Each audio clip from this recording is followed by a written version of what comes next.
Ladies and gentlemen, welcome to the Meet the Expert webinar about how to diagnose angina without obstructive coronary artery disease using non-invasive imaging, sponsored by GE. My name is Ilias Ninios. I will be the chairman for that session, and I will talk about the role of the non-invasive imaging following the latest guidelines. I want to introduce you Professor Oliver Lindner, who will talk about the advantages and limitations of nuclear imaging, and Dr. Gorka Bastarika, who will talk about the advantages and limitations of CMR and CT. Ladies and gentlemen, good morning from Thessaloniki. My name is Ilias Ninios. I am an interventional cardiologist in Inter-Balkan Medical Center in Thessaloniki, and my topic is about the diagnosis of angina without obstructive coronary artery disease using non-invasive imaging. Those are my disclosures. Angina affects over 100 million people worldwide. 70% of the patients undergoing invasive coronary angiography do not have an obstructive coronary artery disease. ANOCA is the presence of angina with no obstructive coronary artery disease, and most of the patients with ANOCA have INOCA, have an ischemia with no obstructive coronary artery disease. INOCA patients present with various symptoms and signs. INOCA is associated with an increased risk of cardiovascular events, hospital admissions, impaired quality of life, and increased healthcare costs. In patients with no obstructive coronary artery disease on the CTCA and no regional reversible ischemia on functional testing, coronary microvascular dysfunction or vasospastic angina may be the cause of their symptoms. If we compare clinical characteristics and possible risk factors among INOCA and MINOCA patients are these patients who suffer from myocardial infarction and non-obstructive coronary artery disease. We see that among INOCA patients, the most common possible risk factors are diabetes, hyperlipidemia, smoking, inflammatory disease, and older age. And among MINOCA patients are hypertension, psychological stress, platelet disorder, inflammatory disease, and younger age. Ischemia is the mismatch between demand and supply of coronary blood flow. And myocardial ischemia can be due to coronary stenosis, coronary microvascular dysfunction, vascular spasm, myocardial breach, primary metabolic abnormalities, inflammation, systemic inflammatory and autoimmune diseases, platelet and coagulation disorders. Ischemia with non-obstructive coronary arteries, INOCA, can be caused by coronary microvascular dysfunction, which impairs coronary physiology and myocardial blood flow and causes microvascular angina and contributes to myocardial ischemia, or can be caused by vasospastic angina, which causes a transient or a persistent vasospasm. Ischemia with obstructive coronary artery disease can, of course, cause atherosclerotic disease. Microvascular angina is possible in patients with clear-cut angina, in patients with abnormal non-invasive functional tests, with coronary vessels that are either normal or have mild or moderate stenosis, and there are two underlying mechanisms: impaired microcirculatory conductance and arterial dysregulation. Impaired microcirculatory conductance because of structural remodeling of the coronary microvasculature can be diagnosed by measuring CFR non-invasively with Doppler echo by imaging the LAD flow, with MRI using the myocardial perfusion index, or with PET. Measuring minimal microcirculatory resistance in the cath lab, and the diagnosis of arterial dysregulation, which is a functional arterial dysregulation, requires the assessment of endothelial function in the coronary microcirculation by selective intracoronary acetylcholine infusion.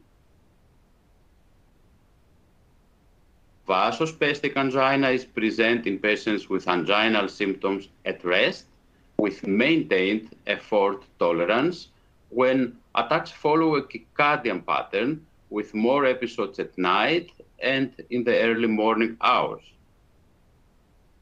Patients are younger, have fewer cardiovascular risk factors than patients with effort angina.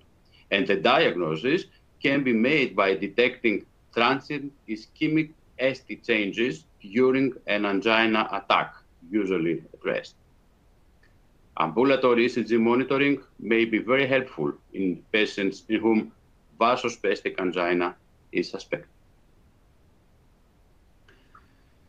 The criteria for the diagnosis of microvascular angina include evidence of symptoms of myocardial ischemia, absence of obstructive coronary artery disease, objective evidence of myocardial ischemia, and evidence of impaired coronary microvascular function. And those are the guidelines from the European Society of Cardiology 2019 for the diagnosis and management of chronic coronary syndromes.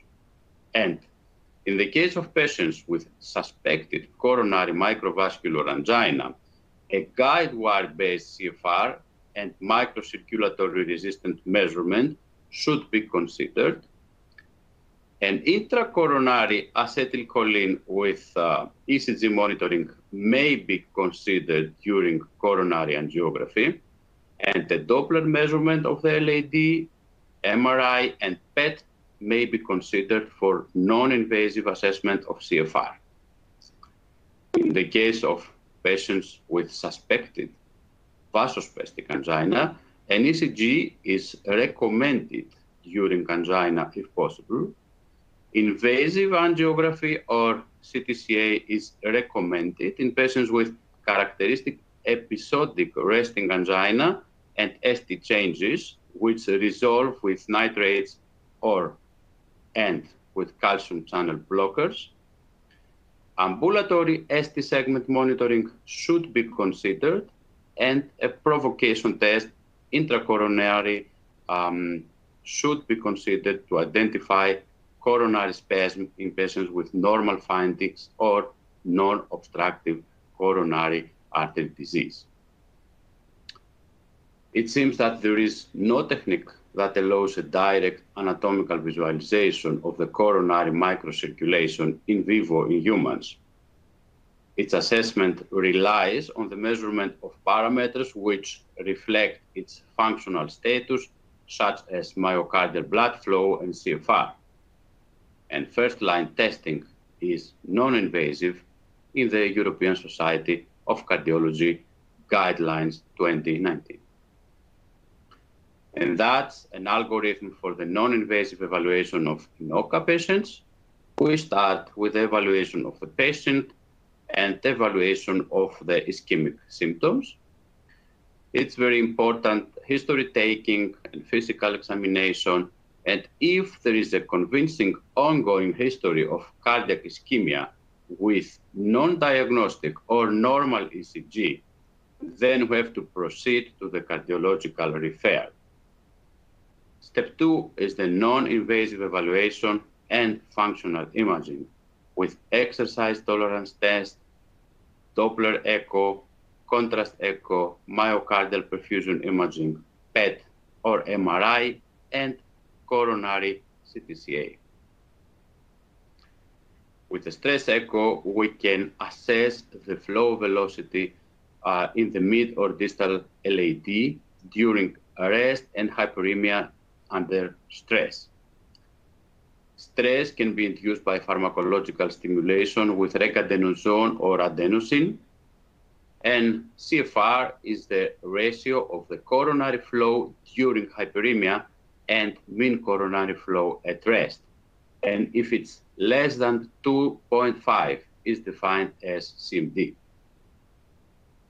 Stress MRI is the first pass perfusion MRI with vasodilator, and the most commonly used vasodilators are adenosine and regadenosone. In the absence of obstructive coronary arteries, a diminished myocardial blood flow might be related to microvascular disease. The signal intensity of the blood pool and myocardium are measured. The myocardial upslope during contrast enhancement generates a time attenuation curve which allows measurement of myocardial perfusion. Myocardial perfusion reserve index, MPR index, is the ratio of myocardial perfusion during hyperemia and myocardial perfusion at rest. An MPR index less than 1.5 is defined as pathological. And again, we use tracer or contrast, and we take a time attenuation curve and calculate the myocardial blood flow. Stress cardiac PET is a technique based on the radio tracers. We start with the acquisition of myocardial perfusion images. Myocardial blood flow and myocardial flow reserve are commonly obtained parameters. Myocardial flow reserve is the ratio of myocardial blood flow during pharmacological induced hyperemia and myocardial blood flow at rest. And a myocardial flow reserve less than 1.5 is suggestive of microvascular coronary disease. It's the most reliable method on non-invasive assessment of INOCA. And in summary, ANOCA and INOCA are common among patients with angina. INOCA increases the risk for cardiovascular events and hospital admissions. Coronary microvascular disease, vasospastic angina, or a combination of both are the most common identified underlying mechanisms. We start with CTCA and functional imaging, but the full workup requires invasive measurement in the cath lab. And now, Professor Dr. Med Oliver Lindner, who is Professor of Nuclear Medicine in Heart and Diabetes Center, North Rhine-Westphalia in Ruhr University, Bochum, Germany, will talk to you about the advantages and limitations of nuclear imaging. Professor Lindner. Dear colleagues, ladies and gentlemen, thanks a lot for joining this very interesting session on INOCA. It's now my pleasure to present a lecture on the advantages and limitations of nuclear cardiac imaging with PET and SPECT CCT in INOCA patients. These are my disclosures. I'd like to start with a case report recently published from my colleague Sigmund Silva from Munich. He studied a female patient, 72 years old. She suffered from angina symptoms and she had hypertension, hyperlipidemia, and a history of smoking. The upper row here shows the results of the myocardial perfusion SPECT. She had a defect at stress in the anterior wall and the anterolateral wall, and no defect at rest. This means she has no scarring, but she has a ischemia. And subsequently, a coronary angiography was performed, and the result is shown here in the lower row. You see that the coronary arteries, especially the LAD, which supplies the interior wall, shows no stenosis. Also, they are not the other vessels. In former times, in such a constellation, I would have got a telephone call from my colleague from the cath lab telling me, "Oh, Guy, what are you doing there in your lab? You have produced a false positive result." Meanwhile, we learned that such a constellation of stress-induced ischemia and a normal coronary angiography or normal CT angiography is a disease which is called INOCA, which means ischemia with no obstructive coronary arteries. Before going on, I'd like to have a look at the anatomic features of the coronary circulation. On the one hand, we have the large visible epicardial arteries, which are conduit vessels. They offer nearly no resistance to flow if they are normal, only if they show stenosis. On the other hand, we have the microcirculation systems, which starts with vessels below a diameter of 300 micrometers. These are the small arterioles, and then below 100 micrometer diameters, the arterioles, and then followed by the capillary systems. They form about 80% of the total resistance of the coronary system. The coronary macrocirculation is visualized here. On the left hand, you see that what we usually see with our imaging methods, with CT angiography and or with invasive coronary angiography.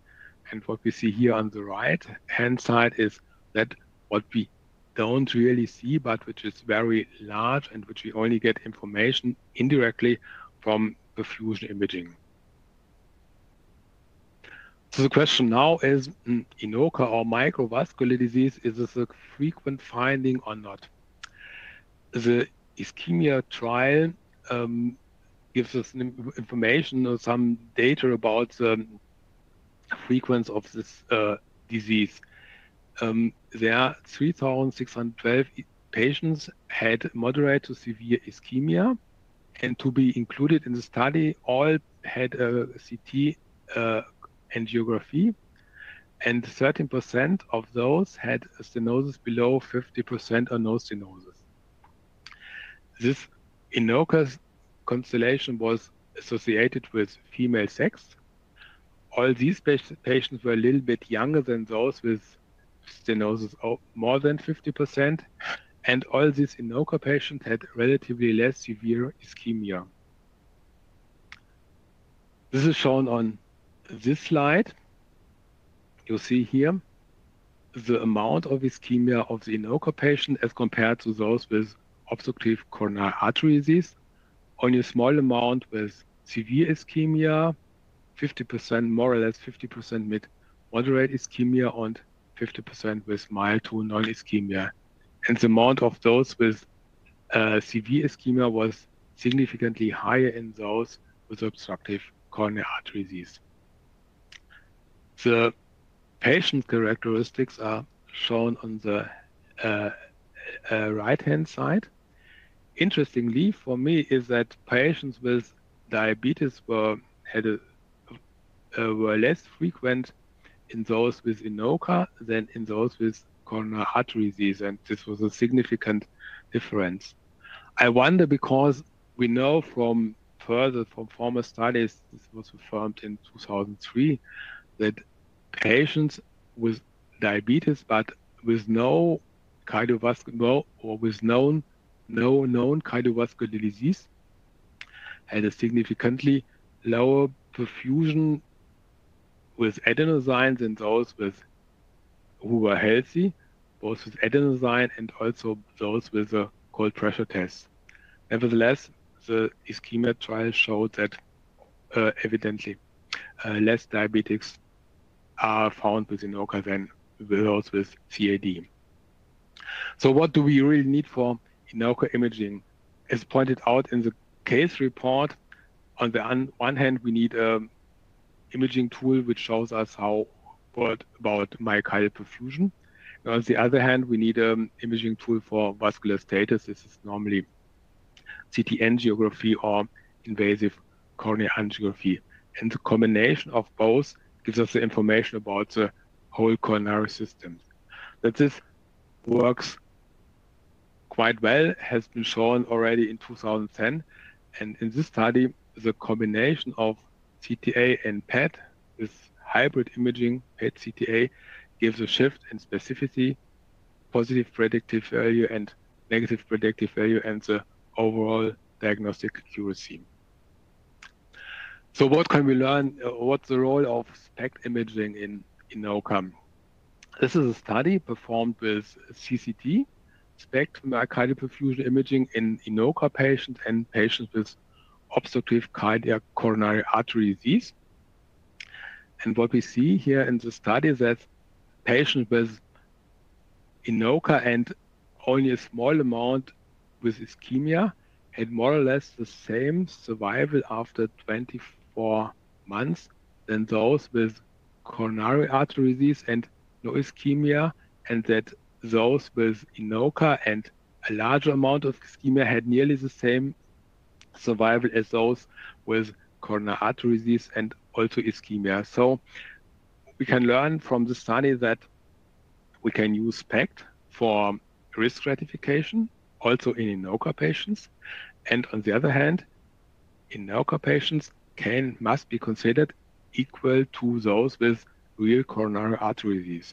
I think this is a very, very important message. So, and what about PET imaging? This is a study from our institute performed with ammonia. You see in the upper row the stress uptake value pictures, and in the lower row the rest uptake values. What you see is that there is a defect in the infralateral wall at stress and at rest, and no larger defect in the other myocardial segments. So what we can say is there's significantly a scarring here in this area and no larger regional ischemia in the other segments. If you now look at the quantification, you see here the situation at rest with the defect in the infralateral wall, and at stress also a defect in the infralateral wall.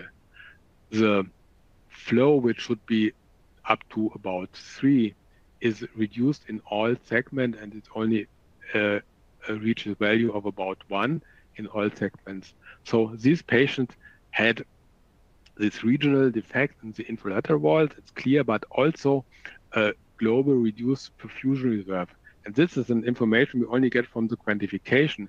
We would not get from the uptake images alone. And this is an important information which is shown in this study. These were patients with no ischemia, TPD below, or with a small amount of ischemia, TPD with below 5%, and a normal perfusion reserve. They had a significantly better outcome than those with a reduced flow reserve and a small amount of ischemia. The same applies to those patients with high amounts of ischemia and a preserved flow reserve, and as compared to those with high amounts of ischemia and a reduced flow reserve. So this quantification gives important additional information. So it would be nice to have also the possibility to perform a quantification with SPECT systems. And with the CCT cameras, we have systems with a very high count sensitivity. We can perform acquisition in list mode, and we can then perform a dynamic frame reconstruction. These are all features we need for the quantification of myocardial blood flow. And here you see a protocol recently published in a study from my colleague Vanda Akampa from Naples of about a duration of 1.5 hours. And with this protocol, it's easy, or it's possible to perform a quantification also with a SPECT CCT system. And the results as compared to PET are shown here. And the authors found a moderate correlation, and it doesn't, I'm not really surprised about this result, because we have different systems, we have different radiopharmaceuticals which are compared, and I think it's a very good message that it's really possible to perform a quantification, which is actually not perfect as compared to PET, but which is of a moderate correlation, and I think this will be the future of SPECT imaging if we can do really a quantification, especially in those patients with suspicion of INOCA. So what we need for quantification is, of course, good camera equipment, SPECT, PET-CT or a CCT system, where pharmaceuticals, ammonia, rubidium, technetium tetraphosphamine or technetium MIB, and the stress agents, adenosine, regadenoson, or dipyridamole, but dipyridamole is not licensed in every European country. This is a study recently submitted by me to the European Journal of Nuclear Medicine and Molecular Imaging, which is currently under revision, which compared the use of the different pharmaceuticals used for stress imaging in Austria, Germany, and Switzerland. And what you see that in all countries, to different amount, regadenoson is a leading stress agent meanwhile. So to come to an end, what do we need for diagnosing INOCA on the non-invasive evaluation level? Of course, the evaluation of the patient. Then in the next step, to do a functional imaging, for example, SPECT, PET or SPECT, and then add coronary CT angiography, or if you then go to the invasive evaluation, you do an invasive coronary angiography and can add it with different tests to get more information about vasoreactivity. So what is important? What are the limitations of our imaging modalities? Of course, the availability of the methods. This means SPECT, PET, and CT angiography. Experience with CT and PET quantification. It's of course a question of reimbursement, a question of local expertise and equipment, and of course of the suitability of the patient. And what I highlighted in red, of course, and this is getting more and more important, of staff resources. So, and if we combine all these criteria and all these features, we're able to perform a perfect result.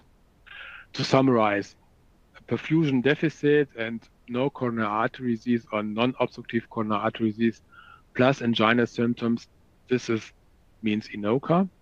We can subdivide three types: coronary microvascular dysfunction, vasospastic angina, and non-obstructive coronary artery disease.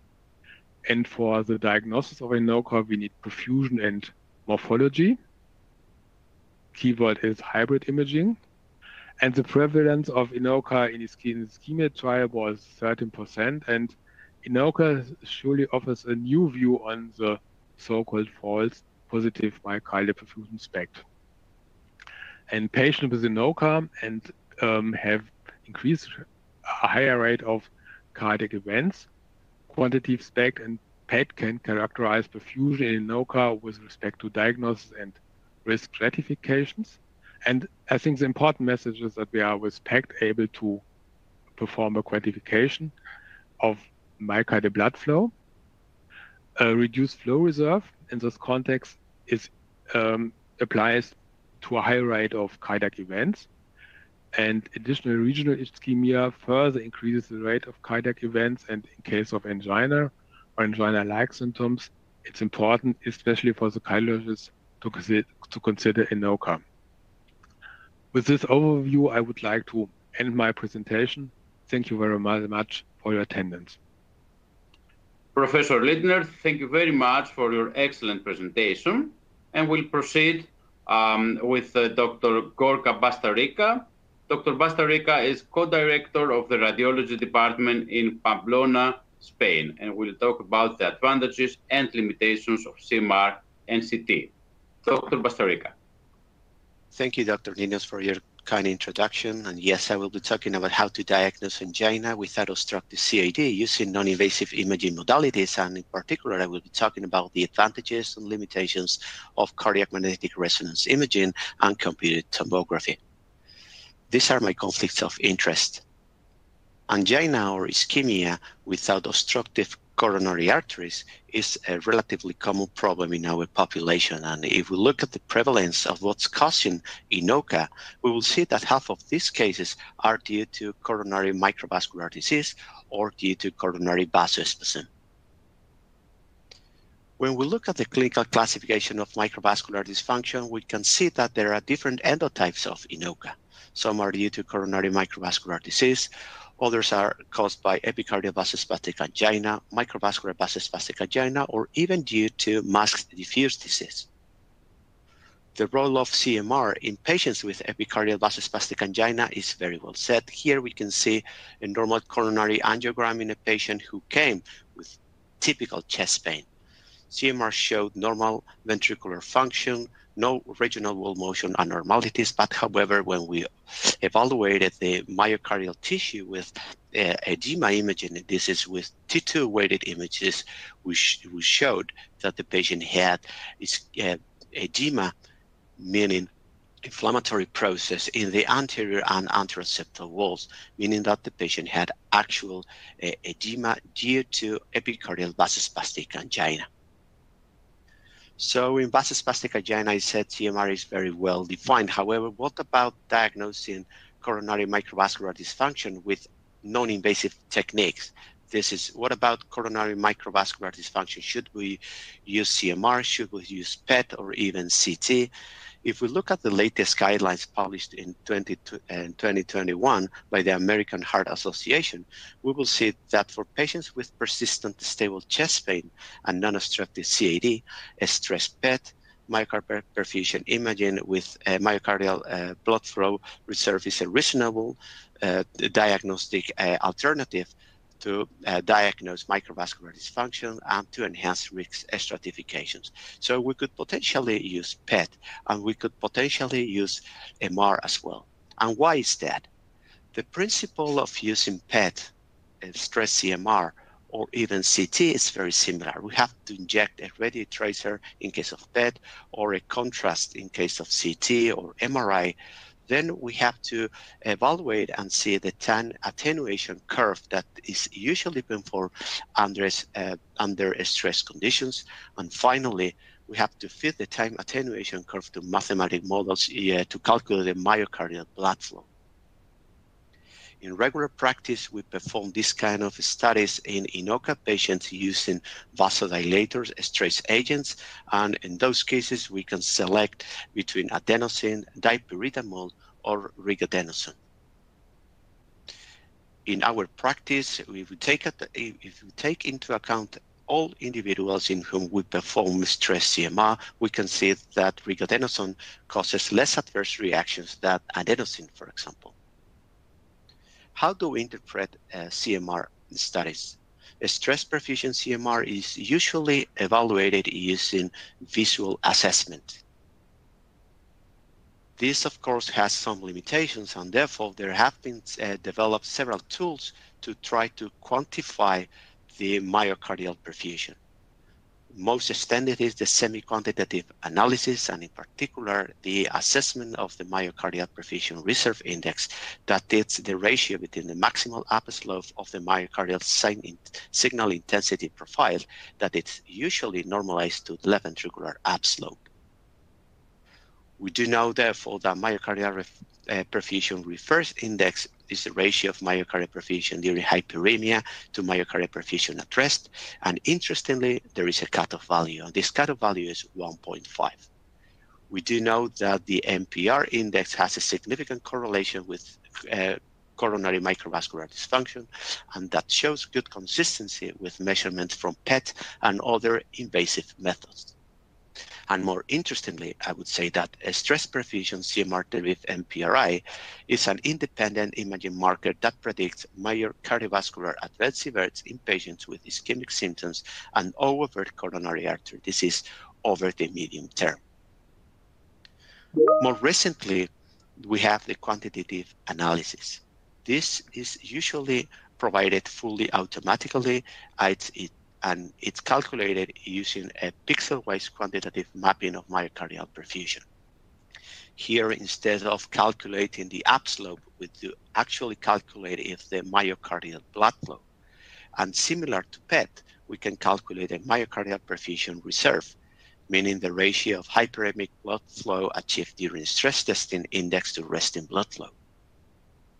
In the context of coronary microvascular dysfunction, we do know that quantitative perfusion is more accurate than visual assessment alone.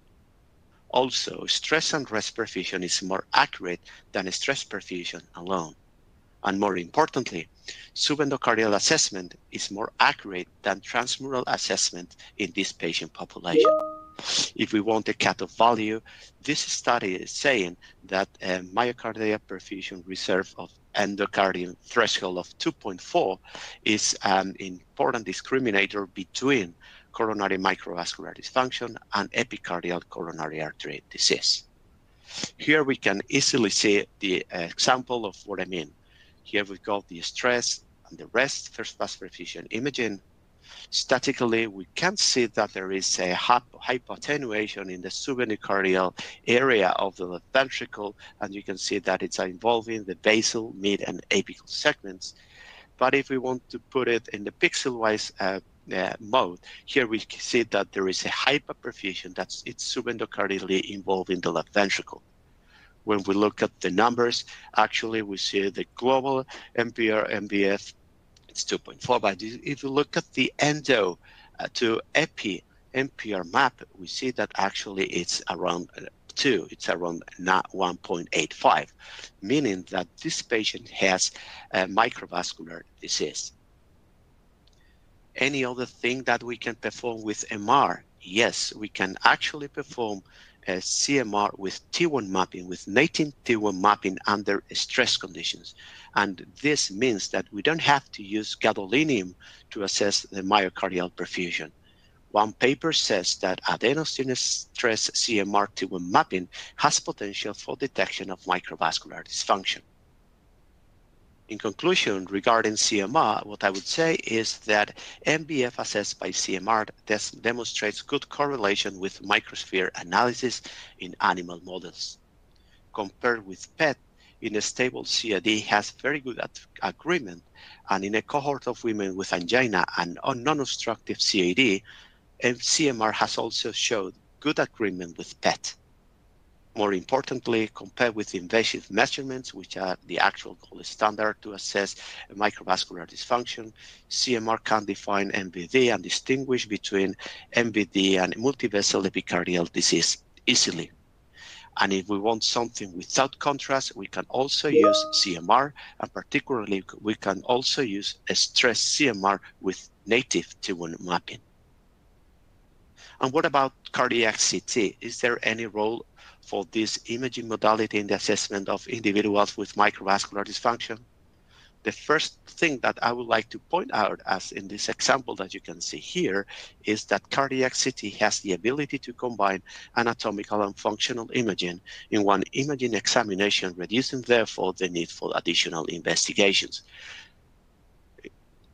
Thus, we can see the anatomy of the coronary vasculature, and we can see if this stenosis is causing any perfusion deficit.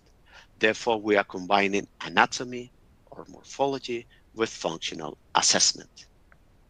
And is there a role for cardiac CT perfusion in microvascular disease? What I would say is that this paper is one of the a small number of papers that I would say that is dealing with this topic. And here they say that they conclude actually that the overall prevalence of INOCA was low in patients with suspected chronic coronary syndrome. Therefore, in this particular paper, they say that you can potentially use cardiac CT perfusion for the assessment of INOCA individuals, although the prevalence seems to be quite low.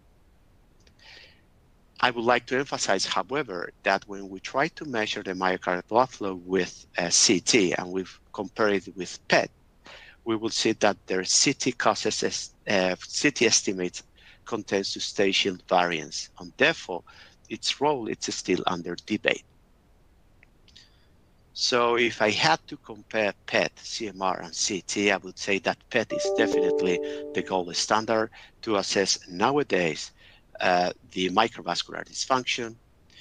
I believe that in the very near future, CMR, particularly with the worldwide adoption of the quantitative imaging analysis, we will say that CMR actually would be the gold standard to assess microvascular dysfunction due to its high spatial resolution, the ability to characterize the tissue, and because it's not using radiation.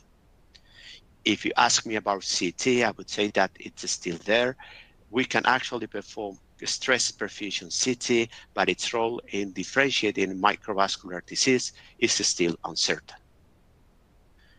In the near future, we will have the CORE-CMR trial results and the CORE-CTCA results that definitely will be interesting, as they will prospectively characterize the prevalence of disease endotypes in INOCA and determine the clinical value of stratified medicine in this patient population. So let me conclude saying that chest pain in patients without obstructive CAD is a frequent clinical problem that often goes unrecognized by clinicians.